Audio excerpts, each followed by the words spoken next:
You ask Tiger to solve. This deals with linear equations with one unknown. The final result is x equals 3/2. Let's solve it step by step.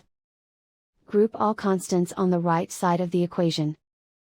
Subtract 11 from both sides.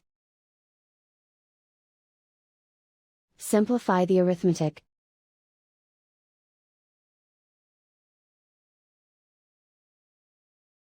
Isolate the x. Divide both sides by -4.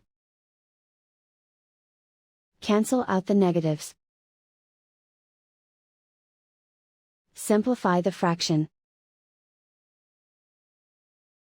Cancel out the negatives.